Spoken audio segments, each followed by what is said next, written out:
पंढरपूर नगरपालिका हद्दीमध्ये कराड नाक्यापासून 2 मिनिटांच्या अंतरावर श्रीमंत सुधाकर पंत परिचारक चौक नजीक सर्व सुविधांनी युक्त राहण्यासाठी अतिउत्तम असे सुंदर प्लॉट शुभम कॅपिटल प्रस्तुत सागर डेव्हलपर्सच्या माध्यमातून आम्ही घेऊन आलो आहोत। शिवम नगर फेज 1 1.5 गुंठ्याच्या पुढे प्लॉट उपलब्ध। संपूर्ण प्लॉटिंगला तारेचे कंपाऊंड, प्रशस्त 30 फूट रुंदीचे रस्ते, स्ट्रीट लाईटची सोय, प्लांटेशन, बाकडे, प्लॉट डिमार्केशन। चला तर मग त्वरित बुक करा आपल्या हक्काचा प्लॉट। संपर्क कराड रोड पंतनगर शेजारी पंढरपूर। मोबाईल नंबर 9763 037 15 39 84 91 99 जिल्ह्यातील बदनापूर शहरात 10वीचा मराठी विषयाचा पेपर फुटला या आशयाचे चुकीचे वृत्त प्रसारित करण्यात आले आहे।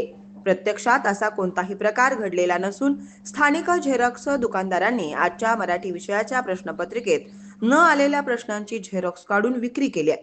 प्रश्नपत्रिका परीक्षा केंद्राच्या बाहेर आलेली नाही, त्याच वेळी या ठिकाणी दगडफेक झाली। याबाबत दोषी व्यक्तीचा शोध घेऊन गुन्हा दाखल करण्याची कार्यवाही सुरू असल्याचं जिल्हाधिकारी डॉक्टर श्रीकृष्ण पांचाळ यांनी सांगितलंय। 10वी परीक्षा केंद्रावर कॉपी पुरवण्यासाठी तोबा गर्दी झाल्याची बातमी पोलिसांना लागताच त्यांनी परीक्षा केंद्रावर धाव घेतली।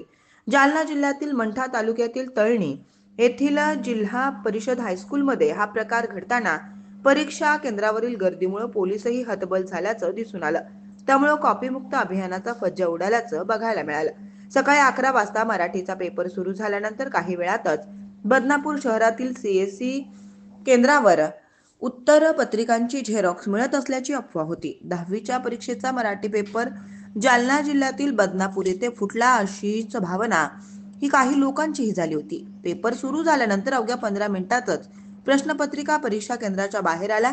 शहरातील झेरॉक्स सेंटर मधून उत्तरपत्रिकांच्या प्रिंट काढून विद्यार्थ्यांना पुरवल्या जात असल्याचा धक्कादायक माहिती सर्वत्र पसरत होती। मात्र यामध्ये कोणतेही तथ्य नसल्याचं जालन्याचे जिल्हाधिकारी श्रीकृष्ण पांचाळ यांनी स्पष्ट केलंय। ताज्या घडामोडी पाहण्यासाठी आमच्या YouTube चॅनलवरील PVR म्हणजेच पंढरी वार्ता या न्यूजला सबस्क्राइब करा आणि शेजारील बेल आयकॉनवर क्लिक करा।